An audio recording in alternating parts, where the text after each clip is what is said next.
Sammy Baugh, though 36 years old and with 15 seasons of full competition behind him, gives no signs of nearing the end of his amazing career. Art Monk is now number one, the most prolific pass receiver in the National Football League's history. Touchdown, Washington Redskins. This is Harry Hog Football, the original Redskins fans podcast. On today's show, we talk about the offensive juggernaut of a game between the Washington Redskins and the Green Bay Packers. And boy, where did that offense come from? In horrible conditions.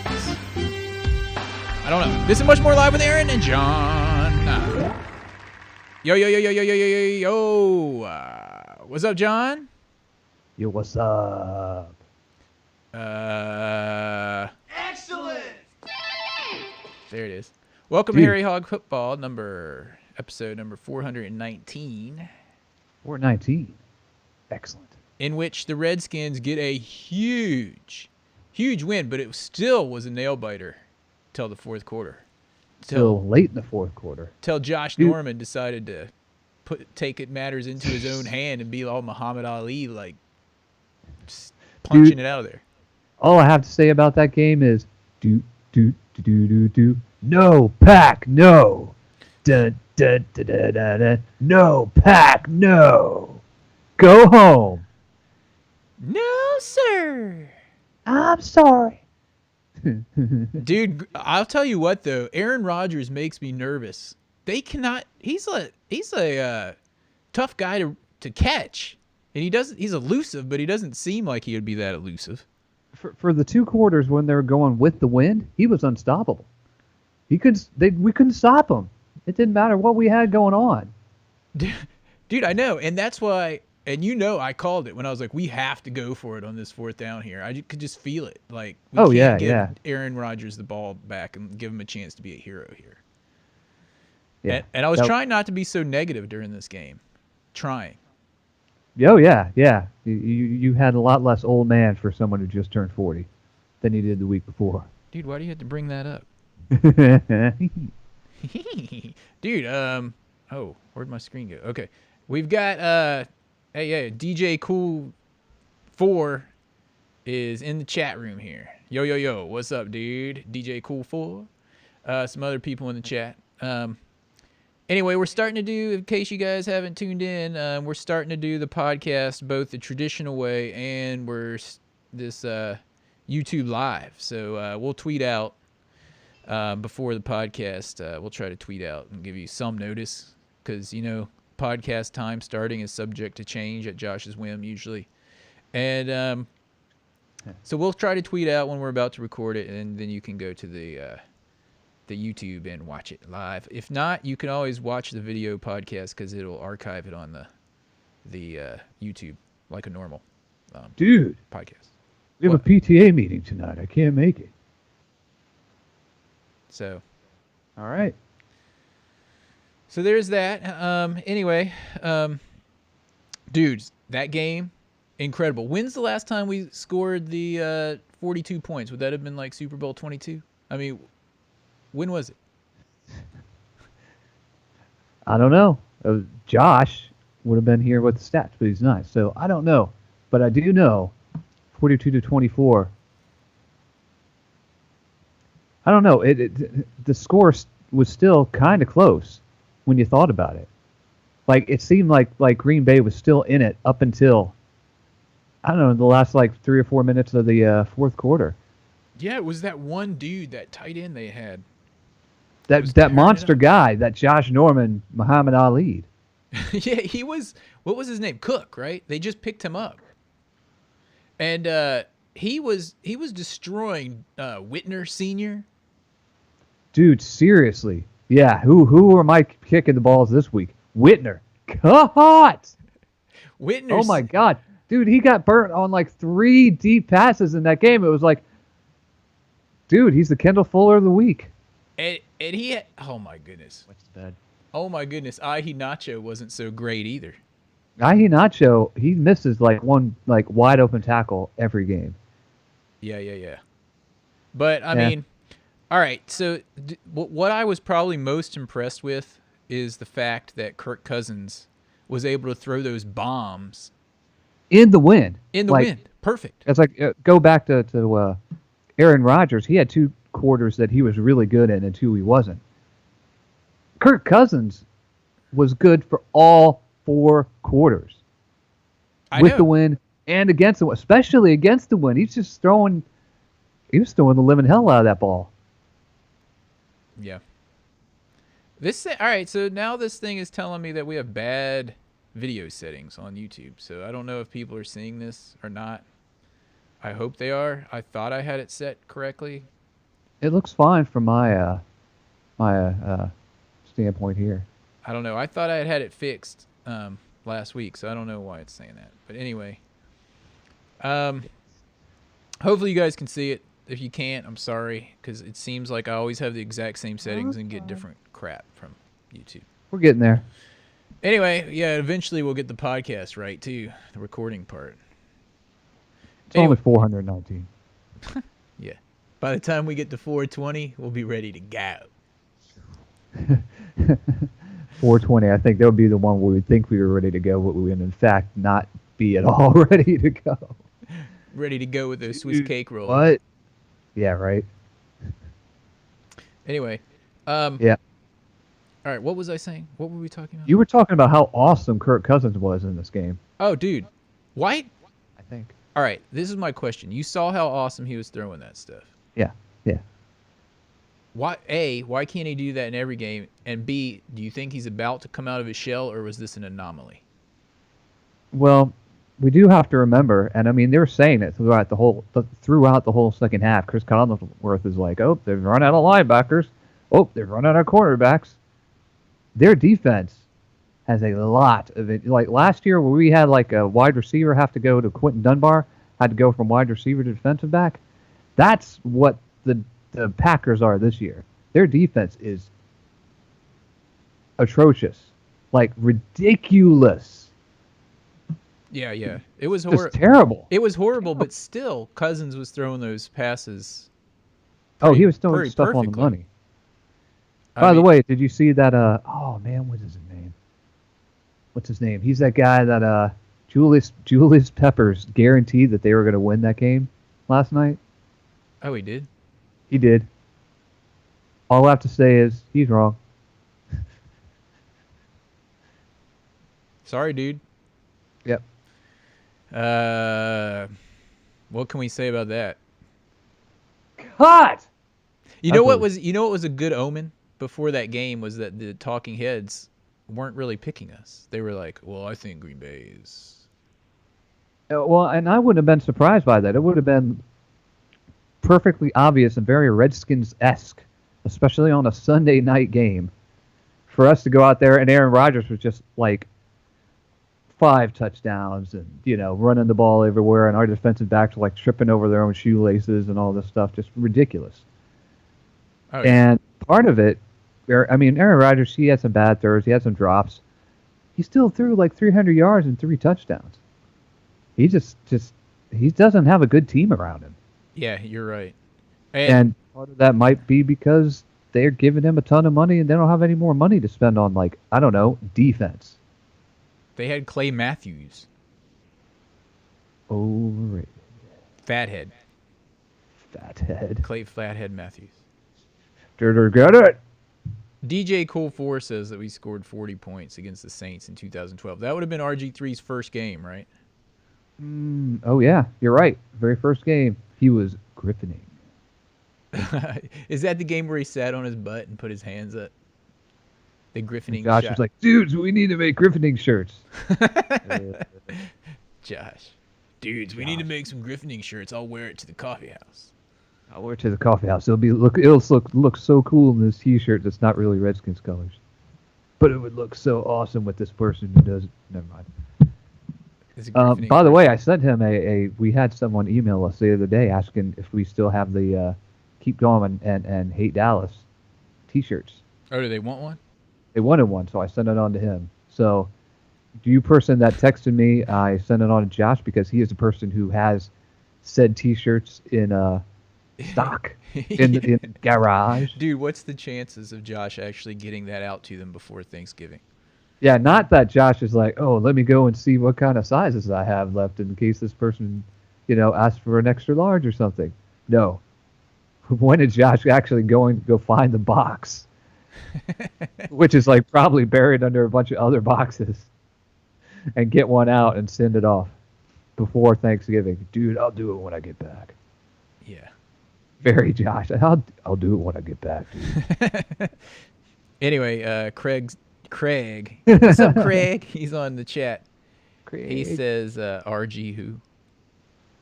Yeah. Oh yeah, apparently he might still get to play some games for the Browns here, the defeated Browns. By the way, Joe Barry. Speaking of defeated, Joe Barry is doing I don't know. I think he's doing a lot better job now than he was earlier in the season. He's using Josh Norman to good credit altogether. Yeah. We're a hell of a lot better on defense, even though it was against a bad team. We're a hell of a lot better. Yeah, they're coming around a little more. Yeah. I'm a little bit. I still wouldn't say we're a good defense, but I don't think on Thursday we're going to be a good defense. I think we could be. Hopefully, we'll be an average defense. I think on Thursday we're going to have to have another high-scoring game like this to win against the Cowboys. But when I watch them, dude, all right. Yeah. Their offensive line is really good, I got to say. But yes, yeah, it is. Even with Nietzsche in there. No, I'm talking about Dallas's. Oh yeah, that might be the best offensive line in the game right now. But when I watched their game on Sunday against the Ravens, all right, they have Ezekiel Elliott and they've got Dez Bryant. If we can keep Norman following Bryant, I mean they have a huge drop off after Bryant as far as receivers are concerned. They don't have as many weapons as we do. Is what I'm trying to say. They got that little white lightning guy though. That Beasley dude, yeah. Beasley. But Beasley, run a skinny post. We're gonna have to stop the run, and yeah. I mean, I don't really watch Dallas play that often because I can't stomach watching them. But I saw Ezekiel Elliott play, and he's good, I guess. But he doesn't have like Barry Sanders-esque moves or anything. I mean, it's their O-line that's breaking these holes for him. Yeah, the O-line is really, but you can see when you're watching that he is better. He's a better running back than Alfred Morris is now in his career at this point. But he did score like 5 touchdowns in that Alabama game last year in the bowl game or the championship game. Yeah. But I see what your point is. With an offensive line like that, you'd think, give you the ball back there and let you run through a couple of holes, What I'm saying is, and maybe I'm way off base here, because I haven't seen him play enough to make a good observation here. But I like the way that Fat Rob runs. All right, he hits, and Chris Collinsworth was calling it out. We were calling out. He hits in there and he just keeps going. He's like, he doesn't care. He's gonna hit you. And if we keep giving him the ball like all day, by the third and fourth quarter, these defenses are gonna be tired of him hitting them all game. And it makes me wonder if we're going to be able to do that on Thursday and go tit for tat, as they say, with our running backs back and forth and see which team gets worn down like quicker on defense. Well, I think sometimes McVay just forgets the run. Yeah, yesterday he didn't, but oftentimes, you're right. I agree with that 100%. You're right, he just forgets. It seems like he forgets the run either when we get more than a 7-point lead or the other team scores, and it's like, oh, well, we got to score. We got to pass it and he did do that in this game for 4 or 5 plays in a row. He was just like, pass. We got to get these points back. Pass. It was like, dude, seriously. And look what happens. Fat Rob carries the ball 24 times. And you saw at the very end of that game when the Packers desperately needed a stop, they couldn't stop him. That's where he was breaking off those huge runs.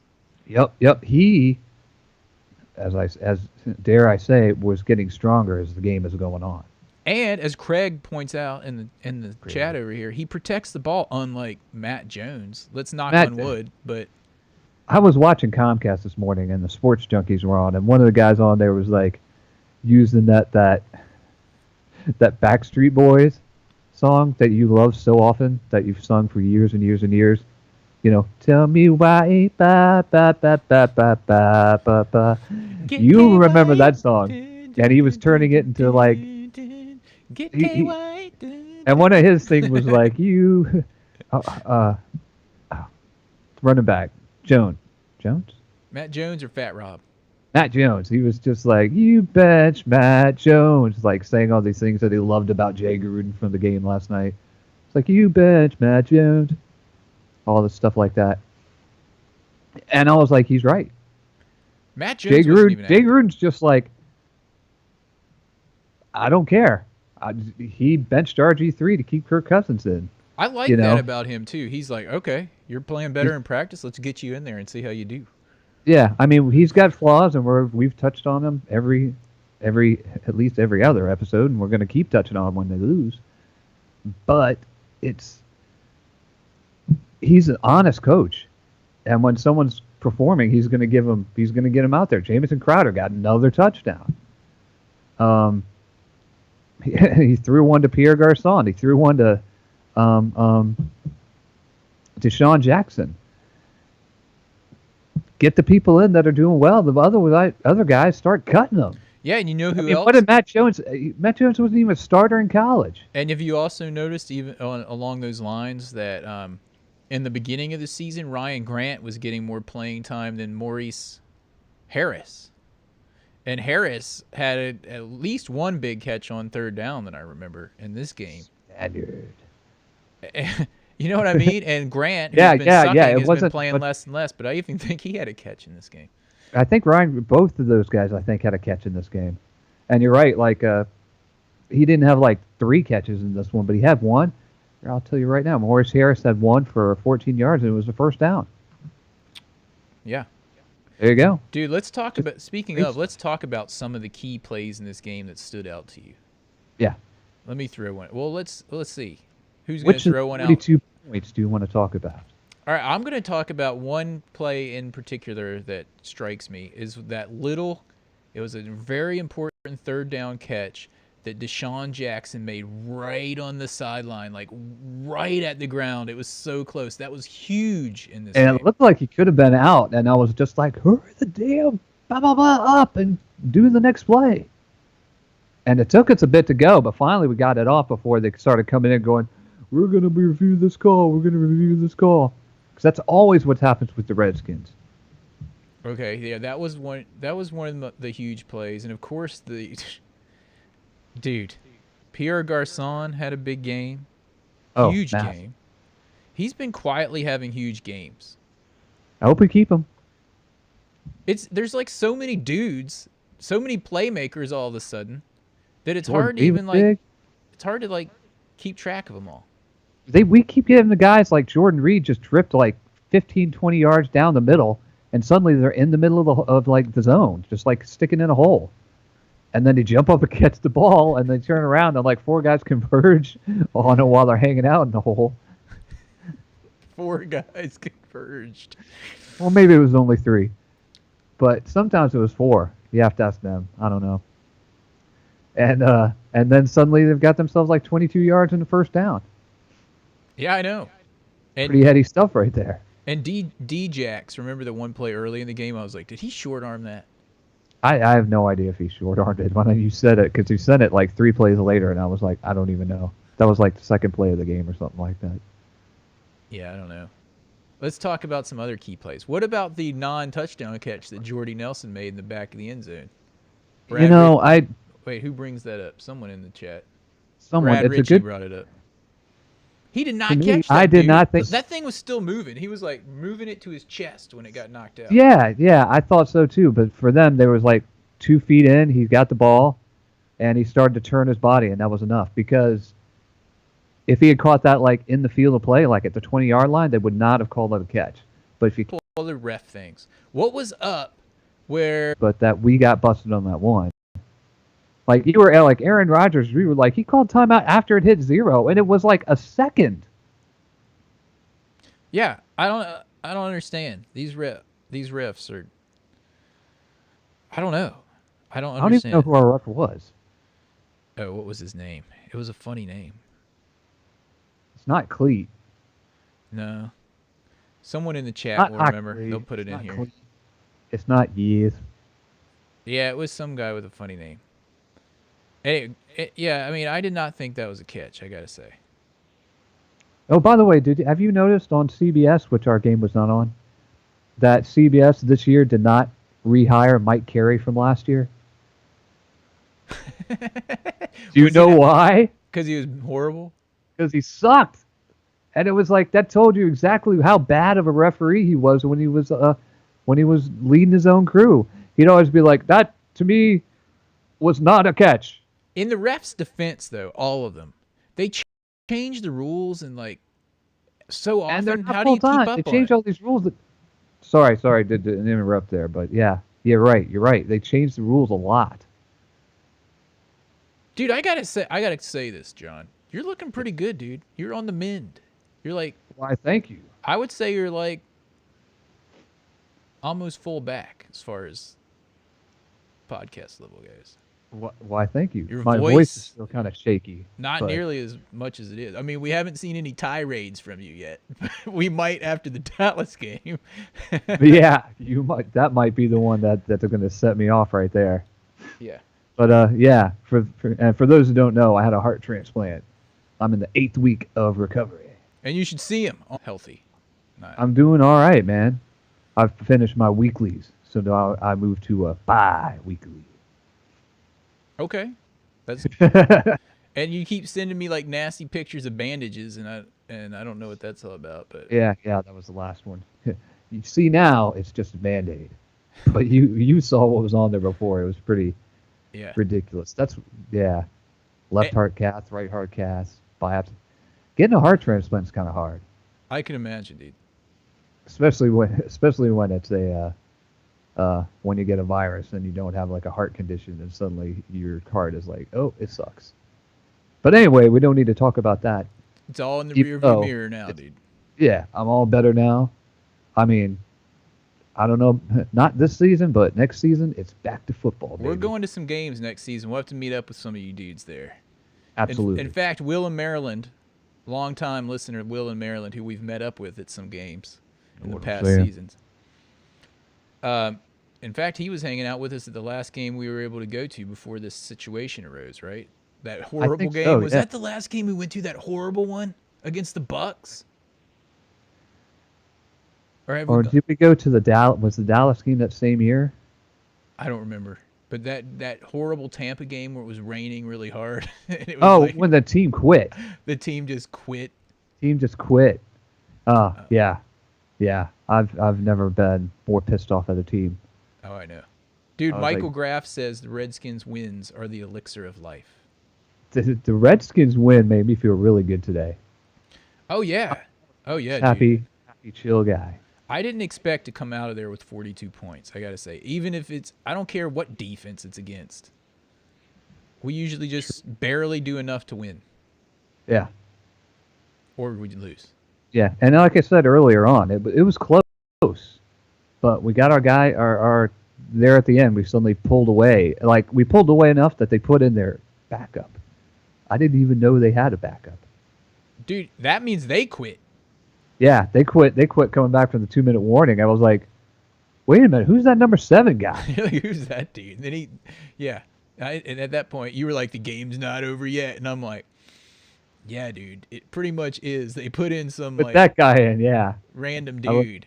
When I saw that, I was like, okay, maybe it's over. But dude, I texted you earlier in the game, and I was like, we stopped them on 3rd down, blah blah blah, and that was the drive where they did two, including the first 4th and 7, which was this play. They just went ahead and they were just like 4th down, we're going for it. 4th down, we're going for it. 4th down, we're going for it. And then there was a penalty or something too, right? Yeah. Josh Yeah. Norman needs to stop getting these stupid penalties, by the way.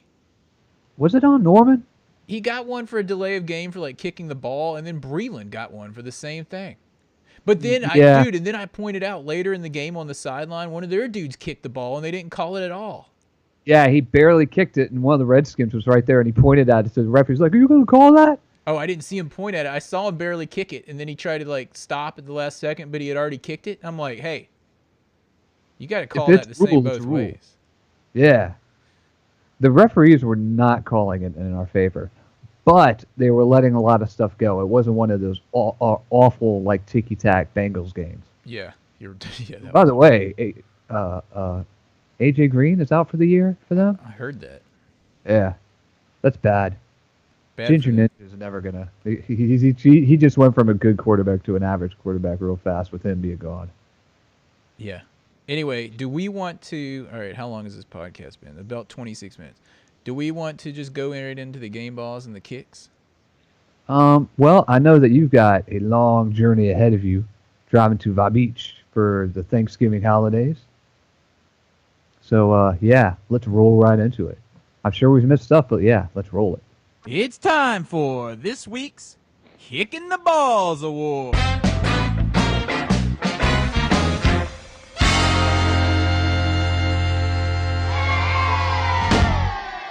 This week's Kicking the Balls Award is brought to you by Wisconsin Cheese Curds. Wisconsin Cheese Curds. When in Wisconsin and in Green Bay, get your cheese curds. Use them for poutine. Curds. I love that word. What's up, curd? Basically, they take the word cheese and then they take the word turd and they combine them and you get curd, and that's what they look like, cheese turds. What's up, Big Perm? Big Worm. What's up, Big Perm? I mean, worm. Anyway, I already said who my Kicking the Balls Award is going to. Who was it? Dante Whitner Sr. Okay, I'll take Kendall Fuller then, because Yeah. he's still struggling a lot. He's. You know, some players, when you watch him, you see him grow by leaps and bounds every game. Kendall Fuller is not one of those players. Yeah. He's grown very, very Slowly.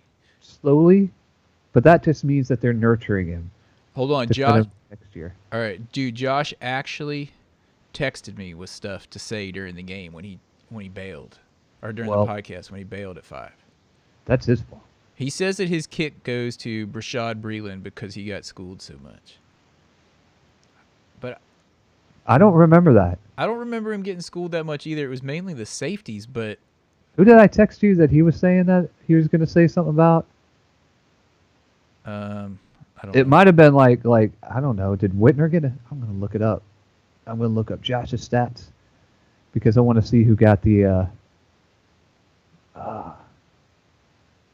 Who got that? I don't know why Anybody? John's looking that up. If any of you dudes that are actually on the YouTube live chat have a kick in the balls award, you better say it now or forever hold your peace. Is that an interception? Yeah, Martrell Spate is who you got said. one at the end of the game, and I was like, that's going to be Josh's like game ball because he's going to look on there and be like, oh, he got an interception. Yeah, against that scrub dude that came in for Rodgers. Yeah. It still amazes me how he got out of some of those sacks, Rodgers. I mean, He is a slippery snake in there. I mean, he the way he moves and just gets out of it. I don't care what people have said. I know that Green Bay's given up like at least 30, if not 40 points the last 4 games, and everyone's like going crazy on them about that and all that stuff. And I know Aaron Rodgers hasn't been great. He's only been good or average, but it's Aaron freaking Rodgers. He's going to figure it out. Or you know, I don't know, if all the things about his family being weird, or being weird with his family, I should say, maybe he's about to go batshit crazy. They're going to stick him in a mental hospital or something. He could end up being some weird, crazy, you know, he was really good and he won a Super Bowl with the Packers, and then he went batshit crazy. yeah. By the way, Michael Graff says that Dante Whitner deserves 2 kick in the balls. I guess that's 1 kick in each. I would have given him, yeah, I'll give him the full foot Yeah. with toes. Let me say something about him. I'll get you a toe bite. God. Let's go in the the game ball awards, and I also want to talk about other players. There's so many people that could be deserving. We should expand our game ball allowance this week, I think. Like And 2? now, the coveted, however, ever elusive Game Ball Award.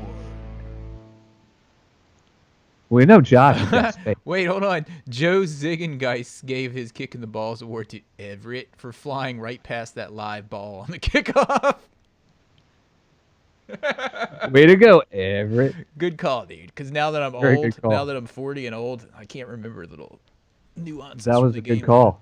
It was just like, I mean, I was on the couch and I was like, oh my God, get it. And Dude, I swear when we started this podcast like 12 or 13 years ago, I could remember almost every play chronologically.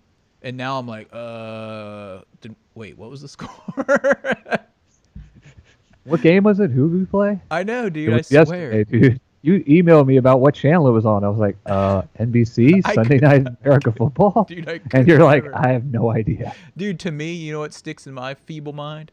ABC Monday Night Football and ESPN Sunday Night Football. And then they switched it. And then it went to just different networks altogether. And then I just don't know anymore. And now they have Thursday Night Football, And I don't know who has Thursday. ABC? CBS, and NFL Network. That's why I was asking you what channel. I was like, I don't know. And I saw that, I was like, what? All right, here we go. We're on the Game Ball Awards, and people are chiming in. A lot of people are chiming in. Well, I'm going to throw mine out there. I have Kirk freaking Cousins, and it's 375 yards and 3 touchdowns. That's hard to beat. In fact, Aaron Rodgers did not beat it. He had 3 touchdowns, but not quite as much. And he didn't do his into the wind. Oh, my goodness. Kirk Cousins not only had to do that, but he had to do it into the wind for us to stand a chance. Remember in the third quarter at the end when I was like, we have to score again before the end of this third quarter and the wind shifts. But it mattered not. It didn't. It mattered not. We scored one in the second quarter when we were doing that way. I think that was Deshaun Jackson, and then the 2 in the fourth. Yeah. And he said it's not the wind. It's the, like, I think he says the spiral. You have to do a good, awesome spiral on the ball, and you can use that to beat the wind. I'm sitting there watching that going, I don't know. I guess if you can spiral the ball, you can use it to beat the wind. I had no idea what that's about, but apparently it worked for him. Yeah. So let me see. My Game Ball Award is going to go to. I already said this during the game, and this is probably the first time I've ever given him the game ball. And it's going to go to Barf for actually going for it on that 4th down when pretty much 99% of every real true Redskins fan had the feeling inside that we're not giving Rodgers the ball back. We have to go. We had to do it there. And Kirk Cousins was almost tackled, and he did it. He he expanded his body. He was laying horizontal, but he wasn't on the ground. He was like trying to move forward and get the first down, and his knees and his butt were all about to touch, and he just held them all up so he didn't get like marked down. Yeah, he was Crazy. Yeah. We had to get that. I mean, everyone could feel that. In fact, Joe Ziegengeist just said the same thing. Yep. My thoughts exactly, dude. So anyway, I had to give that to Barf because that play was huge. And Chris Collinsworth was even saying, like, what would have happened if they wouldn't have made it? He would have been, like, crucified today by everybody. Yeah. Except for me, Yeah. because I called it before they went for it. I was like, dude, we got to go. I was surprised that they actually did the safety or the quarterback sneak. Dude, quarterback sneak from that distance works like 95% of the time, I swear. When you Even- pitch it even- back or hand it back to a running back, you move the ball back 5 yards to get a foot. It doesn't make sense. Yeah, absolutely. You hate the pitch too. Oh, I hate the pitch. Oh, but I will call out Jay Gruden for another play when we had like was it the 2-point conversion? And we lined up in like a tight formation, and then we had Chris Thompson try to power it in. Where was Fat Rob? Yeah. Rob gets 3 yards when he should be hit 2 yards deep. You think he was celebrating still? Maybe, but they should have got him in there. I mean, Chris Thompson is the dude that takes the pitch, which I hate. But at least he doesn't run hard up the middle. I mean, Yeah, he looked like he was just like, oh, jeez. Another And that thing. tackle. Another And then Kirk Cousins was just like, did the same thing on his 2-point conversion. He was like, oh, crap. Where do I go? Where do I go? yeah. Like, we really didn't look like we had really practiced these 2-point conversions. Oh, I know. And But the other thing is that they didn't point it out during the game, but we had the replacement long snapper that I was really concerned about, and he kept hiking it like back and inside to I guess it was Colt McCoy holding, and he had to keep pulling it back over, like catch it and move it back and then set it down. No, it was the punter was still in there. It wasn't Colt Is it McCoy. Tress Way? Sorry. Yeah, because they were saying that Colt McCoy was the long snapper, and then someone actually thought about it and was like, holy crap, we can't put Colt McCoy in there to be the long snapper. He's going to get killed. Oh yeah, and He's a quarterback as the long snapper, not the holder. oh yeah, and, Long snapper. yeah, and Ziegengeist is talking about the other thing that I was saying to you last night. I was like, even if we don't get it on this fourth down, the Packers, who we had a feeling was going to go down and score, there was like 6 minutes and something left, and I thought, well, if they score, they'll score sooner, and we'll at least have time to come back and get the final score of the game and win. Right, Whereas if right. we, and that's what apparently he's saying right here. Yeah. Ziegengeist. Yeah, even on the touchdown that they got, it was very questionable touchdown. Su'a Craven who also had a good game, by the way, Yeah. had a face mask on that play, so they would have had first and goal from the 2 anyway. Yeah. I mean, we couldn't stop them. Going right to left across your television dial, we could not stop them. But it mattered not. 42 points. Yeah, I mean, it was one of those games, right? Like most of the time, the Redskins play in tighter games. I mean, even when our defense is bad, there's not often teams score more than 20, 24 points. Yeah. And See you on Thursday. yeah, we'll see. It's gonna be awesome seeing the Redskins beat the Cowboys again on Thanksgiving. I sure hope so. Yeah. That matters not. Okay, Josh's game ball. Let me look at this real quick. Oh, Josh's game ball. I thought he gave it to Marcel Sprate. Josh is giving his game ball to Clinton Dix. Fat Rob. Man, he can't take Fat Rob. Well, we didn't give it to him. And Fat Rob definitely deserves it. 3 touchdowns, 100 and however many yards on 24 carries. All right, he gets 3 Haribo worms snakes. from Josh. 3 twin snakes. 3 twin snakes. Twin snakes. 3 twin Like, snakes eh. and a cup of nacho cheese is what he gets. And a game ball. Yuck. Dude, Fat Rob, can't say enough about him. And you guys know from this podcast that I've loved Fat Rob ever since training camp. And it was funny watching the game too, because Roberto was actually here watching it. And I started talking about Fat Rob, and she looks at him and she goes, "He's not fat." He's not fat. She was like, "He's not fat," and I was like, "I know. They just called him that in college." Dude, I'm fat. I'm bigger than ever. I'm skinny. I lost so much weight from surgery. I'm barely trying to get it back down. Dude, I've been running a crap load, and I think that in that, I psychologically think I can eat more. And I noticed today that I'm bigger than ever, and I need to do something about it. Michael Well, Graff is saying it's that a the good thing you're coming for Thanksgiving. I know, it's like perfect timing, right? The D-line can't get pressure, and when they do, they can't get sacks. I mean, I think they were getting pressure. I mean, Yeah. they were getting some good pressure. I mean, especially Chris Baker. He was getting some pressure. Trent Murphy, Kerrigan. Those dudes were getting pressure, and then they were sending Su'a Cravens every once in a while.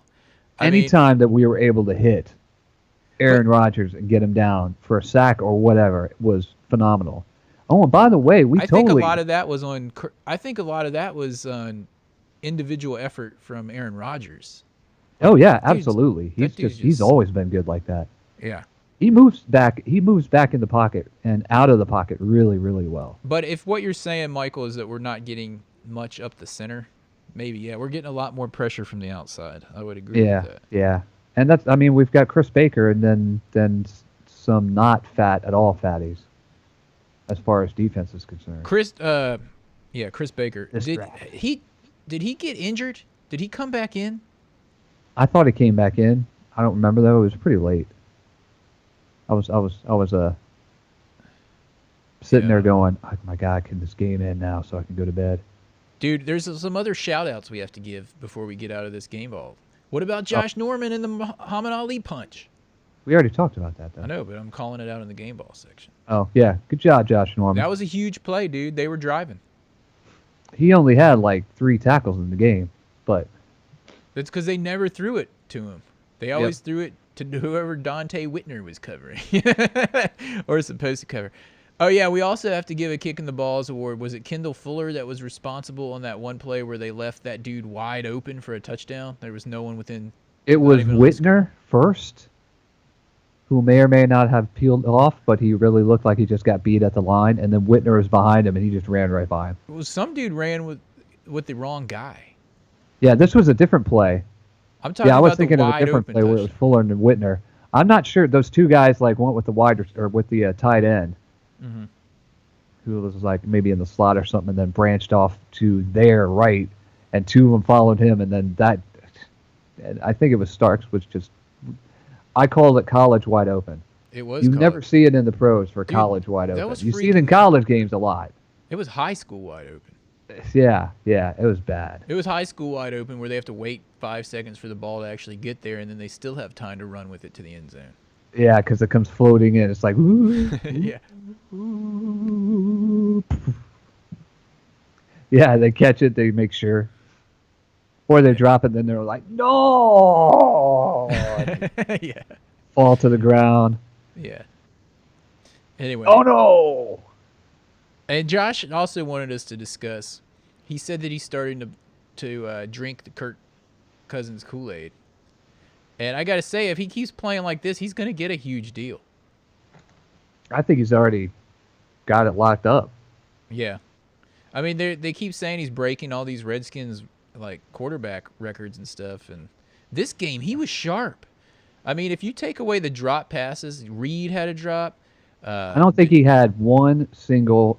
He did not have that one single looking like it's going to get intercepted by like 3 or 4 guys from the other team where you're just like, no! Well, there was one that every game. Julius Peppers hit straight up in the air that could have been intercepted. Yeah, but that's a tip, though. I mean, but yeah, you're right. There was like 2 or 3 drops, and then there was one that was slightly behind. I think it was Pierre Garçon, but he still probably could have pulled it in. The guy got his hand in there because it was a little behind him. But Yeah. he was pretty freaking sharp. What was his stats on that again? You said it once. Which one? His For Cousins, completion. 375. No, his incompletion. Oh, 21 to 30. He didn't, it wasn't a ton, but 21 to 30 is pretty good. No, you Like I said. said, his quarterback. Oh, go ahead. I was just gonna say you take like 3 or 4 of those, and it would have been 25 out of 30. That's Yeah. pretty good. And also, Well, he had a 145.8 quarterback rating. pretty good. 153 is like the highest you can get, right? 53 Yeah. or 56 Pretty good. or something like that. And what about? And that's interesting that you said he threw 30 passes. Fat Rob ran the ball 24, and Chris Thompson ran in a few. So that was pretty balanced, which I like to see. Yeah. So amazing on that. Oh, dude, let's wrap this big mammy jammy up. It's All right. about time for Thanksgiving. Yeah, dudes. All right, we're gonna wrap this thing up. Do we have anything else? I'm sure there's tons we could talk about. It was an awesome game. Hopefully, we'll see something similar on We better be competitive. Thursday. We've already talked about the conspiracy for the Cowboys. I didn't even realize the Cowboys had a home game this week. A home game in the middle of the day, and they're at home on Thursday. While we have a night game at our house, then we have between Monday, Tuesday, and Wednesday, one of those days is travel. They So had there's about 2 days. they had the furthest distance between games they possibly could have with it being on a Thursday. I mean, they had the 1:00 game Eastern time, so in Texas it was like 11 a.m. Right? 11 or 12, yeah. Yeah. And we had like the latest possible game unless they actually made us play tonight. I know, and the guys playing tonight are in Mexico freaking City. So anyway, It could have been us, dude. It could have been us for that game if we hadn't gone to London. it's conspiracy, but you know what? It matters not. We're gonna go in there and beat Dallas on Thanksgiving. It's gonna be just 2012 all over again. And I love the fact that Dallas thinks they're all big and bad now. Remember, I'm gonna be the first one to call this out. Remember, there's one team that beat Dallas. the Giants. And you know who beat the Giants? The Redskins. Let's deduce who's going to win this game. Although we got beat directly by the Cowboys. But we've gotten better since then. Yeah, we should have won that game. Yep. We're gonna win on Thursday. Yep. So anyway, here we go. We'll talk to you guys on next week. Happy Thanksgiving to everybody. Thanks everyone that's been in the chat and everyone else. Make sure you go on and subscribe to our YouTube channel. We're gonna get better and better at this. And I have to keep talking over this music because apparently YouTube will like slap us on the wrist for using music or something. Anyway, we'll talk to you guys next week. Have a happy Thanksgiving. Oh, dude, call out our longtime benevolent sponsor. We skipped at the beginning. God, we suck. Yeah. Michael That's Graff Steve says, Lee. Michael Graff says nobody's picking us, and that's when we can win. If they pick us, we lose. It seems. I think that you just hit that nail right on the head there. Yeah. Thanks to Desmond C. Lee. Shout out to Will in Maryland. Everybody in the chat. We'll talk to you guys next week. Hail to the Redskins. And remember, if you see a Cowboys fan, And you know what to do, Joker. Joker! A brand new rhyme, because the same that miracles never cease.